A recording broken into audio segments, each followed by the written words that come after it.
Өзіңіздің жаңағы нелеріңізді, ойларыңызды білдіріп жатасыздар ғой, мен ризамын. Көптен көп рахмет.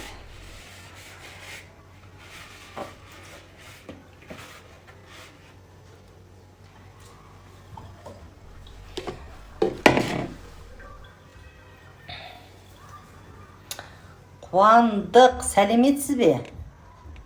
Қалыңыз қалай? Ал енді көкірек шай не болып жатыр? Фарида ханым, кеш жарық. Көкірек шайың не болып жатыр? Не істедің? Ішіп атсың ба? Тоқтатып қойдың ба? Қазір деген өте күшті. Анализ тапсырып едім, прям күшті. Әпке личка жаздым дейді. Ұлан, болды. Личка жаза бер. Сұрақтарың болса жаза бер апа. Сұрақтарыңыз болса, жазып. Той томалақ болса айтып отырыңыздар. Тойлар болып жатса. Айкоша, привет. Айком, осы эфирде мені көріп, лайкты басып, қалай кірет бітті, лайк тоқтатпайды. Ақ толқын, жаным, рахмет. Менің құдашамның аты да Ақ толқын ғой. Неге ішеді оны дейді? Оны бүйрек кешеді. Асқазан жолдары. Сосын мынау бауыр сондайға өте жақсы. Бағдат, сәлеметсіз бе? Қалдарыңыз қалай? Көкірек шайының ең пайдасы енді күшті енді. Тұмарбектің 50 жасында болдық қой сіз екеуміз дейді. Ой, Тұмарбектің тойында кім болмады? Күшті той болды. Қалай демдеп ішеді қай кезде? Көкірек шайды негізі 3 уақыт ішеді. Таңертең, түсте, кеште. Егер давление төмен болатын болса, тамақтан кейін ішесіздер. Ал егер давление жоғары болатын болса, онда тамақтың алдында ішесіздер. Сосын 1 литрлік жаңағы қайнап тұрған су бар ғой, қайнаған су. Соны үстіне құйып, кәдімгі заварка шай не қыласыздар ғой, демдейсіздер ғой, сол сияқты қылып дайындап қоясыздар да. Соны 3-ке бөліп ішіп отырасыздар. Олар кіші дәретке көп жүгіртеді. Сосын жаңағы мына бауырды, сосын өтті жақсы не қылады, тазалайды. Соған байланысты көкірек шайын. Баяғыда естеріңізде ма, көкірек шай деген апалар демдеп беретін еді ғой, сіздерге демдеп берді ма, бермеді ма білмеймін. Енді менің мамамның өзі айтып отырады. Көкірек шай бүйрекке өте пайдалы, соны алып ішіңдер балам деп. Мен осы Гринлифтің ең алғаш өте жақсы көріп ішкен өнімнің ең біріншісі сол осы көкірек шай. 1 пакет 1 литрге ма дейді. 1 пакет 1 литрға дайындайсыз. Соны жаңағы 3 уақыт ішесіз. Жаңа айттым ғой, өт тола беретін болса, Айгерім сізге нағыз ішу керек.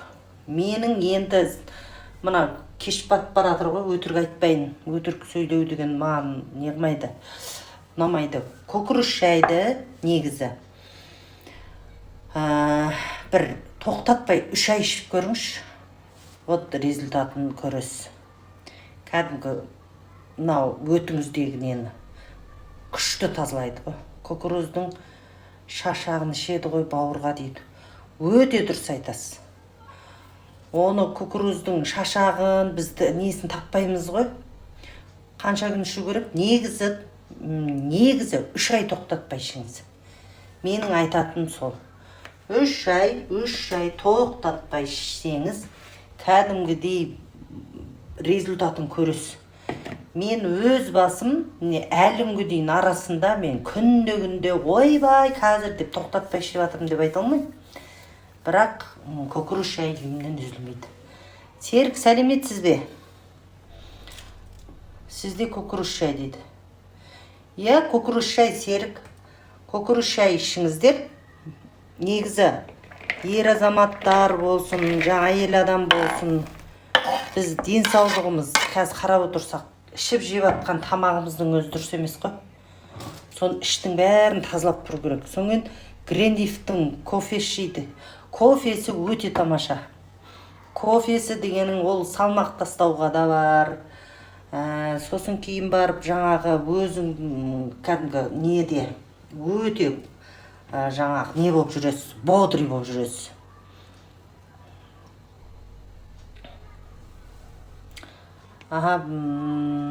Нүкте қойған кісі. Қайда сайыпты дейді, бірдеңе жазған екенсіз, оны оқымадым. Қалыңыз қалай дейді Руслан? Жақсы, өздеріңіз қалайсыздар? Сондықтан мен жаңағы айтып жатқан көкөніс шай, сосын кейін барып Гринлифтің қазір кофесін көрсетейінші сіздерге.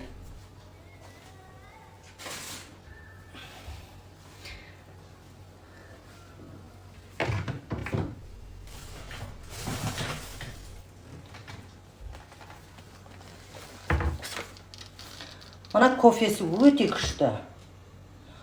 Осы кофесін алыңыз да, мынау не ғой? Саңырауқұлақ.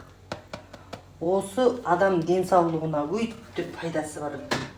Өте жақсы. Мен мысалы кофелерден жай кофе алып ішпеймін. Мен осы көкөніс шай мен кофе біздің үйде үзілмейді. Өйткені кәдімгідей шаршайсың кейде. Кейде давлениең түсіп кетеді.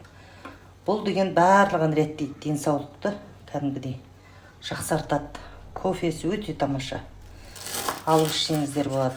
Қол жетімді, тиімді, кәдімгідей бір айға дейін жетеді. Бір өзіңізге. Егер семьямен ішем дейтін болсаңыз, онда кішкене көбірек аласыз. Мен енді кофені бір рет алып қоям. Бір айда кофе алып қоям, 3-4-еуін. Бір айда көкөніс шай алып қоям. Гүлшахар ханым, кофе арықтататын кофе де бар. Арықтататын кофе де бар, жаңағы иммунитетті көтеретін, кәдімгідей денсаулыққа пайдасы бар кофе жақсы. Кеш жарық кофе қанша? Егерде мына Гринлифке жазылып тіркеліп алатын болсаңыздар, қазір сатылым бағасы 10 000 бірдеңеошым, ар жағында бір несі бір тиындары бар. Сондай қаласыз сатылымға. Ал егер Гринлифқа тіркеліп алатын болсаңыз, барлық затын 50% жеңілдікпен 5 000 теңге аласыз. 5 000 ар шетінде бір тиындары бар. Енді кофенің 2-3 бізде 4-5 түрі бар. Бағалары әр түрлі. Мен енді жаңа 6 000 теңгелік, 6,5 мың теңгелік бар. Оны егер сатып алатын болсаңыздар, сіздер өзінің бағасын аласыздар. Егер тіркелмеген болатын болса, ал тіркелетін болса 50% жеңілдікпен. Өте күшті ғой, 50% жеңілдікпен заттарын алып отырасыздар. Гринлифта деген қазір 5 000-ға жуық товар кіреді деп жатыр. Қазірдің өзінде 2 000, 3 000-ға жуық товар кірді Қазақстанға. Енді ары қарай тағы да товарлар кіріп жатыр, алып келіп жатыр. Сосын біздің спонсорларымыз жаңағы неге барып жатыр? Қытайға барып жатыр. Осы жолы менің спонсорым жаңа Фируза ханым Қытайға барып келеді. Сол жерден кәдімгідей тікелей заводты көрсетеді бізге. Қай жерден шығып жатыр, қандай өнім, оның бүткіл несін көрсетеді ғой. Жаңа қай жерде орналасқан. Қытайды өздеріңіз білесіздер ғой, жақсы білесіздер. Бүткіл өнімнің бәрі сол Қытайдан шығып жатыр ғой. Даже үстімізде киіп жатқан киіміміз, осы шетелдегі брендовый заттардың барлығы сол жақтардан келіп жатыр. Сондықтан қазір Аллаға шүкір жақсы товарлар да келіп жатыр. Жақсы заттар. Баяғыда білесіздер ма? ең алғаш Қытайдан товар кірген кезде жаңағы дермантин дей ма, сондайдан жасалған аяқ киімдер, бірдеңелер киетін едік қой. Қазір шүкір, қазір деген сапасы өте тамаша, сондай заттар кіріп жатыр. Сондықтан Қытайды сөге жамандамаңыздар. Ой, кейбіреулер айтады, Гринлиф Қытайдікі ғой дейді. Мен айтамын, сен ішіп жеп жатқан, алып жатқан затыңның бәрі Қытай ғой, айналайын. Киіп жатқан киімдерің. Сендер Италиядан бірдеңеден әкелу деген ол өзінен шықса олар, ода өте қымбат аласыздар. Мысалы, біздің баяғыда сіздер білесіздер ғой, Таперверді ойбай, көшті, ойбай, германский, германский, бірақ заводтың бәрі Қытайда. Германияның несі болғанымен де бренд, бірақ Қытайда завод. Заводы Қытайда болғаннан кейін сол жақтан шығып жатыр. Тапердің заттарының бәрін ұстап жатырық қой біз. Ол сол завод Қытайда болғандықтан сол бренд товар сол жақтан шығып жатыр. Сондықтан көп нәрсені қояйық та, негізі қазір қарап тұрсақ, не көп, зат көп, бірақ соның ішіндегі талғамы жоғары, мынау затты танитын, білетін адамдар бар ғой, солар көріп дереу.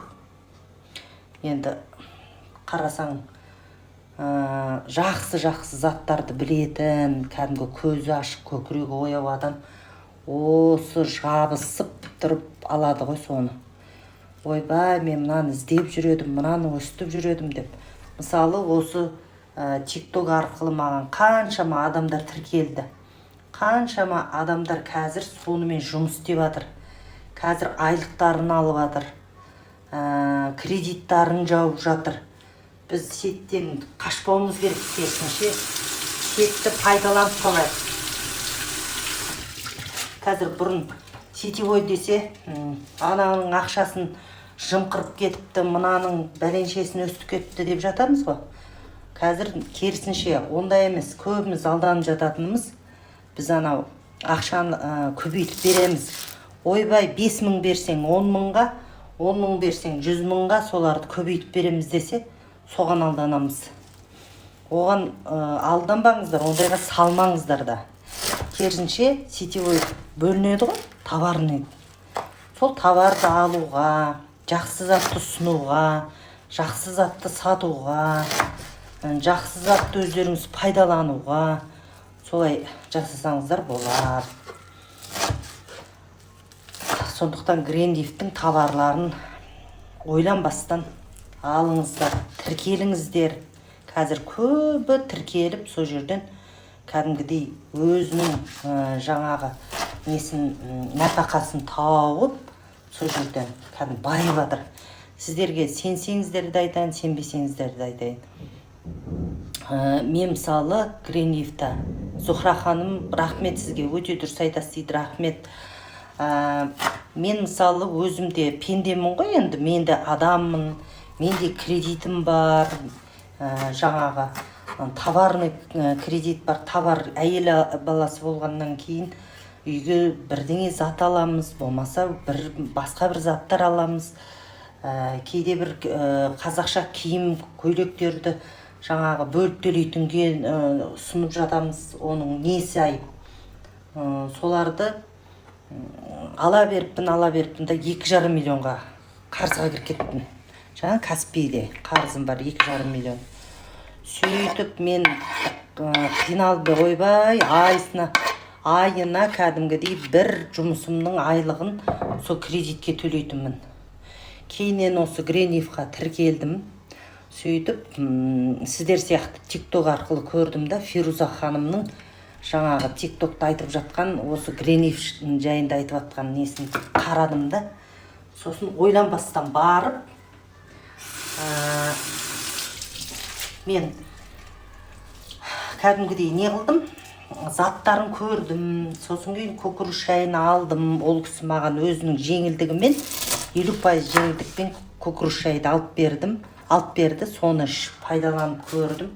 Көкіріш шайы өте керемет екен. Сосын кейін қайтадан бардым да өзім тіркелдім. 188 мыңға тіркеліп, қазір айтпақшы 188 емес, 138 мың теңгеге тіркелуге болады. Сөйтіп 188 мыңға тіркелдім мен, сөйтіп заттарын алдым, іштім, 3 ай тоқтамай жаңағы көкөніс шайын іштім. Өте керемет, қазір деген қалай айтсам болады. Мен бұрын көп құсатыммын. Өтім көтерілген кезде тілім деген ашты болып, басым ауыра беретін. Қазір Алланың арқасында өте жақсы. Жеменей. Сәке қалайсыз? Жақсы аман есен? Өздеріңіз қалайсыздар? Ой, рахмет. Мерберт, құда жаным менің. Мербертім кіріпті ғой. Біраз болды, е? Эфирге кірмей. Айкоша, ой жаным бере салғаным. Аман шүкір дейді. Рахмет, Айко. Жаным, Айкошым осы эфирге кіретін кезде бір дайындалып, осы маған сыйлығын беріп, даусыңыз күшті дейді. Рахмет, күнім, рахмет. Көптен жоқсыз ғой дейді. Ой бай, жаным-ау, сол ғой. Жұмыс деп жұмыс бастап кетеміз ғой. Кеште ерініп қаламыз. Жалқаулық бар бізде көбіне. Сол жалқаулыққа саламыз. Негізі өте жаман әдет қой жалқаулық деген. Сол жалқаулықты алып тастау керек. Сонымен жаңа отырып мен мына біраз нелер алғанмын. Укроп, анау-мынаулар. Соны турап атқам ғой. Болысбек. Вообще қалайсыз? Жақсы аман есен? Жанагүл, көкөніс шайды қалай ішеді? Көкөніс шайды Жанагүл ханым таңертең, түсте, кеште. Мұғалімсіз ба әпке дейді. Ойбай, мұғаліммін аға. Әрине ұстазбыз ғой. Сізді көріп қуанып қаламыз дейді. Жаным, жүрегім, рахмет. Ойбай, жаңа сұраққа не сұрақ қойып едіңіз? Ұмытып қалдым ғой. Көкөніс шайды қалай көкөніс шайды ішетін кезде таңертең, түсте, кеште 3 уақыт 1 литр суға 1 пакет көкөніс шайын дайындап қоясыздар. Кәдімгідей заварка шай ішетін кезде салып ішесіздер ғой, сол сияқты қалып. Сол 1 литрлік көкөніс шайды 3-ке бөліп ішесіздер. Біреу көкөніс шайды іш деп айтты. Ойбай, мен шайдың орнын ашып жүрмін деп жүр.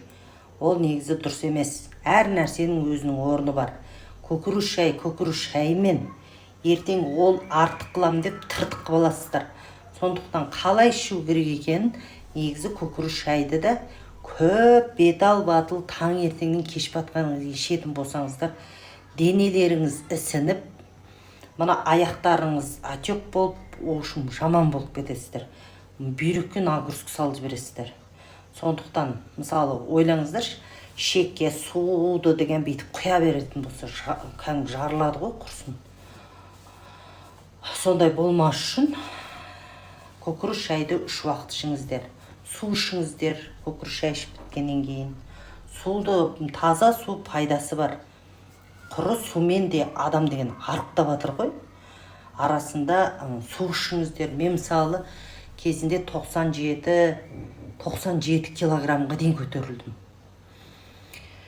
Кейін жаңағы 65 килограммға түскен кезде мен 65 килограмм деген өте жаман екен мен үшін.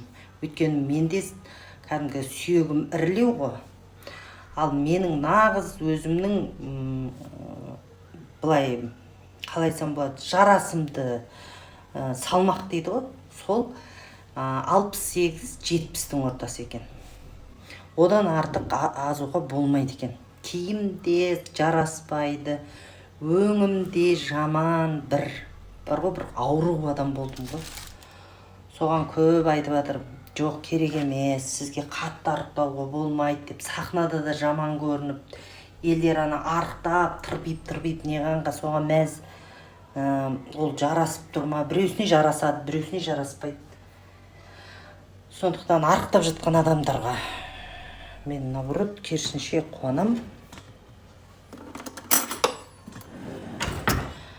Мен жаңағы айттым ғой, жаңа нені алып қойдым деп ше. Соны былай қылып турап қойдым. Көрдіңіздер ме? Мыналардың бәрін осылай турадым. Пиязды да турап алдым.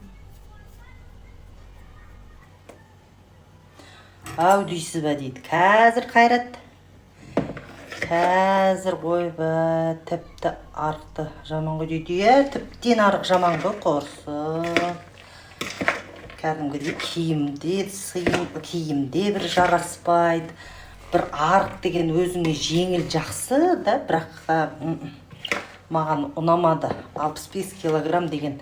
Енді қыз кезімізде 60 килограмм болдық қой. Қыз кезімізде 60 килограмм болдық. Енді қазір кішкене салмақты болып жүрген жақсы шығар. Тұрмыстасыз ба дейді. Жұмагүл ханым, менің 2 қызым бар. Енді өздеріңіз жақсы білесіздер ғой негізі. Менің өмірімнің барлығын. Сондықтан ашып, егерде қатты білгіңіз келсе, жекеме жазыңыз, сізге полностью айтып беруге дайынмын. Киген киім де жараспайды, я дейді. Киген киім де жараспайды, жеміне. Дұрыс айтасыз. Киген киіміңізіне түріңіз албастыдай болады ғой. Ана бір өлетін қойдың өкпесі ұқсап.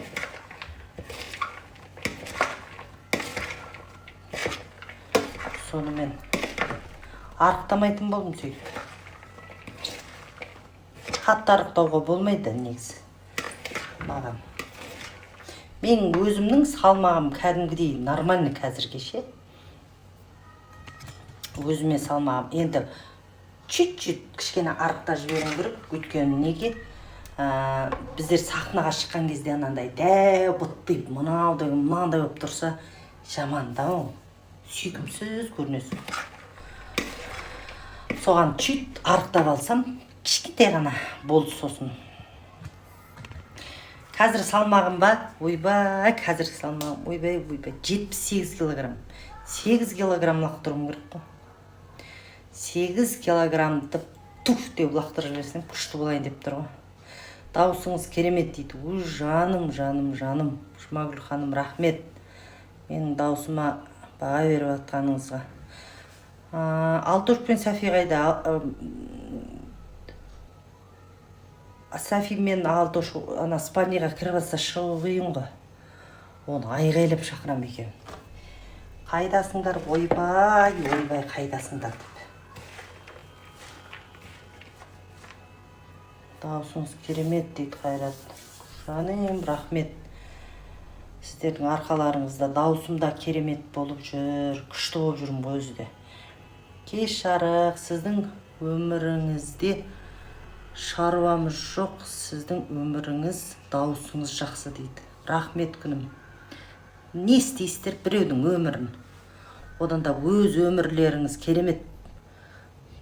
Тура өздеріңіздің жақсы өмірлеріңізбен салыстырып жүре беріңіздер. 5-тен кейін тамақ ішпесеңіз, тез азас дейді. Ойбай, 12-дің шайын кім ішеді, құдай. Қоштасудың қиын айтышы дейді. Айтам қазір, қолым босасын.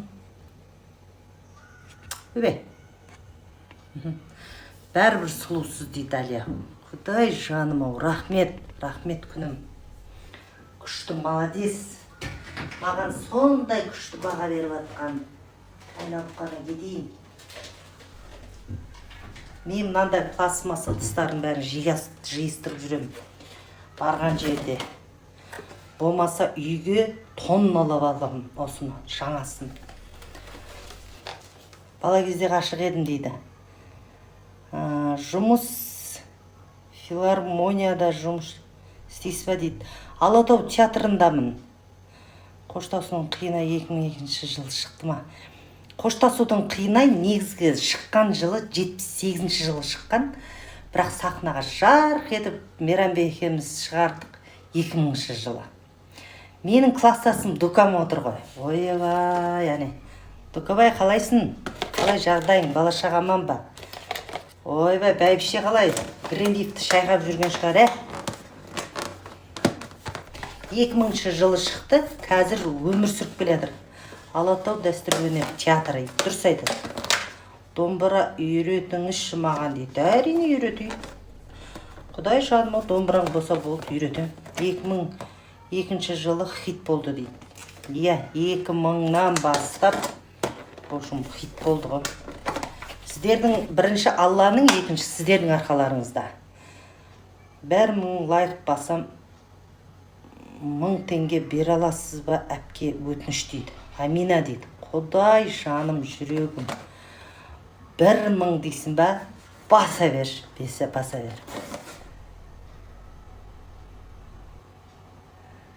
Жаным. Әлі де хит қой дейді. Конечно, әлі де хит қой. Әлі де хит. Әлі де халқым деген жақсы көргеннен қазір деген айтып жүр. Тастамай, ауыздарынан тастамай айтады. Барған жерде қоштасудың қинай деп қарсы алады. Соған мені енді шүкір Аллаға деймін.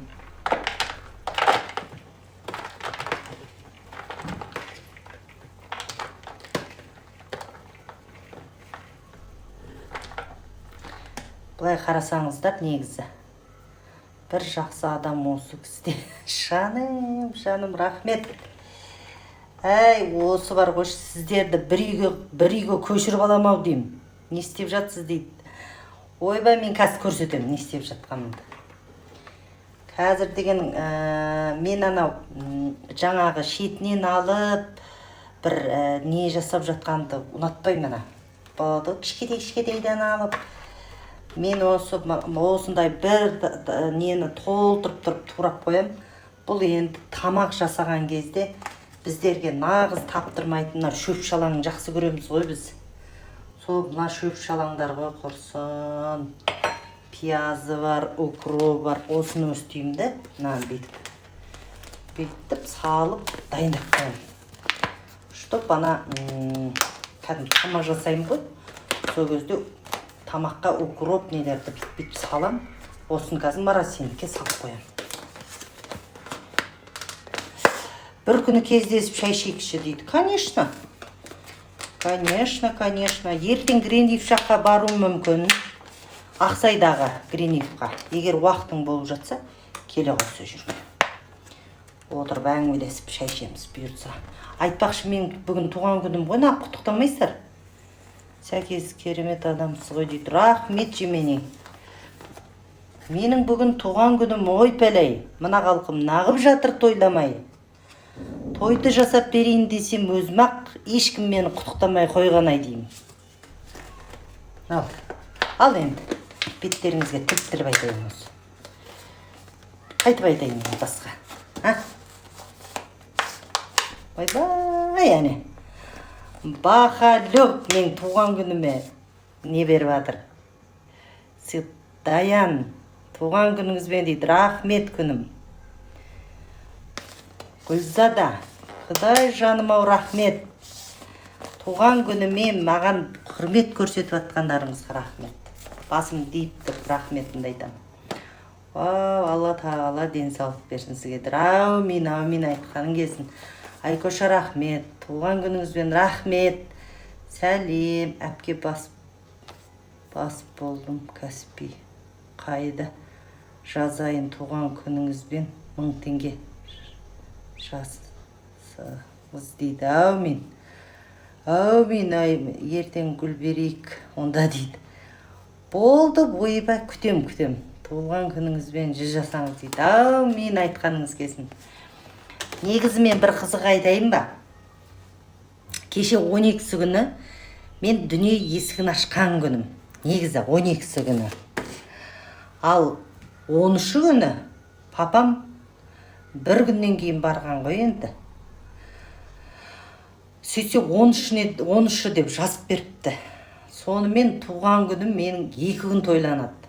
Негізі мен ес білгелі бері қарай әкем марқұм 12-сі деп 12-сін тойлатып келді ғой. Енді мен 12-сін 13-шіне ауыстыра алмаймын. Өйткені папам марқұм маған айтқан, қызым, сенің туған күнің жаңағы осындай уақытта деп. Содан кейін барып мен өте жаңағы 12 деген числоны не 13-не ешқандай күнге ауыстырмаймын. И сол күні тойлатамыз. Сөйтіп өткізіп жатқан жайым бар. 12-сі, 13-і 2 күн бойы туған күн тойланады. Бүгінгі документ бойынша